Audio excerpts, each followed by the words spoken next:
আসসালামু আলাইকুম ওয়া রাহমাতুল্লাহ। দেশের প্রধান প্রধান দৈনিক পত্রিকাগুলো তাদের শিরোনামে যে খবরগুলো গুরুত্ব সহকারে ছাপিয়েছে তাই নিয়ে হাজির হলাম আপনাদের সামনে। আশা করি সাথেই থাকবেন। শুরুতেই থাকছে গতকাল অরবিস ইন্টারন্যাশনালের প্রেসিডেন্ট ও সিইও ডেরেক হটকির সঙ্গে এক বৈঠকে প্রধান উপদেষ্টা ডক্টর মোহাম্মদ ইউনূস বলেছেন, বাংলাদেশে চোখের যত্নের সেবা সম্প্রসারণ করতে হবে এবং এ লক্ষ্যে আমরা অরবিস ইন্টারন্যাশনালের সঙ্গে কাজ করতে প্রস্তুত। বিজ্ঞপ্তিতে বলা হয়, অরবিস ফ্লাইং আই হসপিটালের প্রশিক্ষণ কর্মসূচির অংশ হিসেবে ডেরেক বাংলাদেশ সফর করছেন। 4 দিনের সফরে ঢাকায় এসেছেন যুক্তরাষ্ট্রের প্রেসিডেন্ট জো বাইডেনের বিশেষ প্রতিনিধি দল। দলের নেতৃত্বে রয়েছে মার্কিন পররাষ্ট্র দপ্তরের আন্তর্জাতিক শ্রম বিষয়ক বিশেষ প্রতিনিধি কেলি এম ফে রাদ্রিগেস। ঢাকায় পৌঁছেই মার্কিন প্রতিনিধি দল টানা বৈঠক করছে শ্রমিক অধিকার সংগঠন এবং আন্তর্জাতিক সংস্কার প্রতিনিধির সঙ্গে। নির্বাচনের পথে পদক্ষেপ, দ্রুত ভোটার তালিকা প্রণয়ন, নতুন ইসির দায়িত্ব গ্রহণ কাল, ডিসেম্বরের মধ্যেই সংস্কার কমিটির সুপারিশ। রক্তের প্রতি দায় থেকে প্রজন্মের আকাঙ্ক্ষা বাস্তবায়নই মূল চ্যালেঞ্জ। গ্রহণযোগ্য নির্বাচনের জন্য 17 বছর যুদ্ধ চলছে, এটা মাথায় রাখতে হবে বলে মন্তব্য করেছেন বিএনপি নেতা আমির খসরু মাহমুদ চৌধুরী। বিএনপি জামায়াতের প্রস্তাবে ছিল নতুন সিইসির নাম। নাসির উদ্দিনকে চেয়েছিল আরও কয়েকটি দল। বিএনপির তালিকায় আরও ছিলেন তাহমিদা, জামায়াতের তালিকায় ছিলেন আনোয়ারুল, সাবেক সেনা কর্মকর্তাদের প্রস্তাবে ছিল ফজল, কোনো দলের প্রস্তাবেই ছিলেন না মাসুদ। রাষ্ট্রপতি ও আওয়ামী লীগ ইস্যু দায় নেবে না বিএনপি, রাজনৈতিক দল নিষিদ্ধ করার আমরা কারা, জনগণই এই বিষয়ে সিদ্ধান্ত নেবে বলে বলছিলেন বিএনপি মহাসচিব মির্জা ফখরুল ইসলাম আলমগীর। বিএনপির তরফ থেকে আরো বলা হয়, দেশবিরোধী চক্রান্তের সুযোগ দেওয়া হবে না, সংবিধান সমুন্নত রাখতে হবে বলেও জানানো হয় বিএনপির তরফ থেকে। তাছাড়া সম্প্রতি রাষ্ট্রপতিকে নিয়ে যে বিতর্ক সৃষ্টি হয়েছে তাতে সরকার চাইলে যে কোনো মুহূর্তে রাষ্ট্রপতিকে অপসারণ করতে পারেন। অন্যদিকে আওয়ামী লীগকে দেশের প্রচলিত আইনেই নিষিদ্ধ সম্ভব বলে তারা মনে করেন, তাই এই দুটি বিষয়ে বিএনপি দায় নিতে চাচ্ছে না।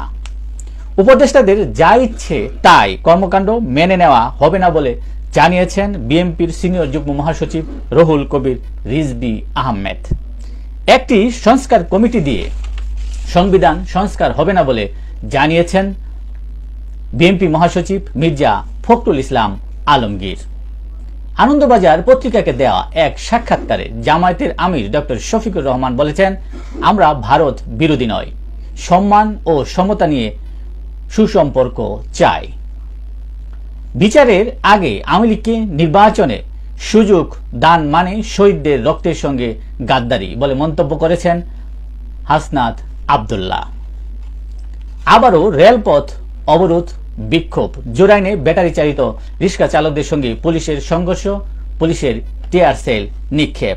ঢাকা নারায়ণগঞ্জ রোড এবং ঢাকা থেকে পদ্মা সেতু হয়ে ট্রেন চলাচল বন্ধ ছিল 4 ঘন্টা। রাজধানীর যমুনা ফিউচার পার্কের মোবাইল দোকানে বড় ধরনের চুরির প্রতিবাদে গতকাল নিরাপত্তা চেয়ে বিক্ষোভ করেন ব্যবসায়ীরা। পরিস্থিতি নিয়ন্ত্রণে সেখানে যান সেনা সদস্যরাও। আওয়ামী লীগ শুধু ভোটের জন্য হিন্দুদের ব্যবহার করে, রংপুরে সনাতনীদের বিভাগীয় সভায় চিন্ময় কৃষ্ণ দাস ব্রহ্মচারী। বাদী নিয়ে মামলাবাজদের টানাটানি প্রলোভন, জুলাই আগস্ট গণ অভ্যুত্থানকে কেন্দ্র করে ঘটনার পরবর্তী সময়ে মামলা করানো হয় ভয় দেখিয়ে দাবি বাদীর। সারা দেশে ঢালাও মামলা, নেই প্রতিকার, রাজনৈতিক ও ব্যক্তিগত প্রতিপক্ষকে ঘায়েলের চেষ্টা। পল্টনের মামলায় এক জেলারই 64 জন। ঔষধের অন্যায্য দামে পিষ্ট রোগী, ঔষধের লাগামহীন মূল্যবৃদ্ধি, হঠাৎ 50 ঔষধের দামে বড় লাভ। অন্যদিকে শুল্ক ছাড়ের পরেও চাল আমদানিতে গতি বাড়েনি, ভেজাল চিনি বিক্রি হচ্ছে সরকারি দামে। দেশের প্রধান প্রধান দৈনিক পত্রিকাগুলো তাদের আন্তর্জাতিক শিরোনামে যে খবরগুলো গুরুত্ব সহকারে ছাপিয়েছে তার মধ্যে শুরুতেই থাকছে বিশ্বযুদ্ধের রূপ নিচ্ছে ইউক্রেন যুদ্ধ বলে মন্তব্য করেছেন রাশিয়ার প্রেসিডেন্ট ভ্লাদিমির পুতিন। উত্তর কোরিয়ার নেতা কিম জং উন এর পারমাণবিক যুদ্ধের হুমকি। তিনি বলেছেন, কোরীয় দ্বীপপুঞ্জে যুদ্ধরত পক্ষগুলো কখনো এতটা তীব্র ও বিপজ্জনক সংঘাতের মুখোমুখি হয়নি, যা ধ্বংসাত্মক থার্মোনিউক্লিয়ার যুদ্ধে রূপ নিতে পারে। এর জন্য কিম যুক্তরাষ্ট্রকেও দায়ী করেন। পারমাণবিক কার্যক্রম বাড়ানোর ঘোষণা ইরানের। গাজায় ইসরায়েলি হামলায় আরও 87 জন নিহত। লেবাননে ইসরায়েলি হামলা অব্যাহত। নেতানিয়াহুকে গ্রেপ্তারে রাজি ইটালি সহ 4 পশ্চিমা দেশ।